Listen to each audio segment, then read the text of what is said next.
Messy పేరు చెప్పి రాష్ట్ర ధనాన్ని లస్సీలాగా ఎందుకు తాగుతున్నారు మీరు? అసలు నల్గొండ నుంచి హైదరాబాద్ లేదా హైదరాబాద్ నుంచి నల్గొండ కార్లో పోతే ఎంత సమయం పడుతుందండి? మహా అంటే గంట సమయం, 100 కిలోమీటర్లు లేదా గట్టిగా కొడితే. దీనికి జూబ్లీహిల్స్లో ఉన్నటువంటి వాళ్ళ ఇంటి నుండి మంత్రులు మన ఇక్కడికి బేగంపేట ఎయిర్పోర్ట్ కానీ శంషాబాద్ ఎయిర్పోర్ట్కి పోయి ఆడ హెలికాప్టర్ ఎక్కి ఆ నుంచి మళ్ళీ నల్గొండలో దిగి నల్గొండలో ఆ నుంచి మళ్ళీ కార్లో అక్కడ సభాస్థలికి పోతారు.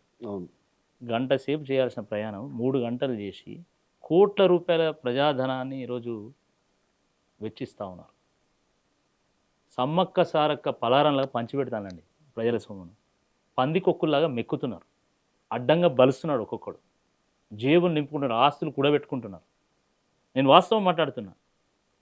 నువ్వు తెలంగాణ రాష్ట్రాన్ని ముఖ్యమంత్రి పోతే ఢిల్లీకి నెలకొకసారి పోతారు మ్యాక్సిమం. అది 60-70 సార్లు పోతావా? కోట్ల రూపాయలు మళ్ళీ మాకు పైసలు లేవు. ఒకవైపు ఏమో మీ మీ మీ జల్సాల కోసం మీ కోరికలను తీర్చుకోవడానికి మీరు అందాల పోటీలు పెట్టుకుంటారు, ఫుట్బాల్ ఆడుకుంటారు, 100 కోట్ల రూపాయలు మీరు స్వాహా చేస్తారు ప్రజాధనాన్ని. ఇంకోవైపు నన్ను కోసుక తిన్నా రూపాయి వెళ్ళది. బళ్ళల్లో చాక్ పీసులకు డబ్బులు ఇయ్య, హాస్పిటల్లో మందులకు డబ్బులు ఇయ్యను, ఫీజు రీంబర్స్మెంట్కి నేను డబ్బులు ఇయ్యను, స్కాలర్షిప్ డబ్బులు ఇయ్యను, రిటైర్ అయినా మంచం మీద పడుకున్నా ఆర్తనాదాలు చేసినా కూడా నేను రిటైర్ ఎంప్లాయీస్కి రూపాయి ఇయ్యను. ఇవ్వను. ఇది పరిపాలన అంటారు. అదేని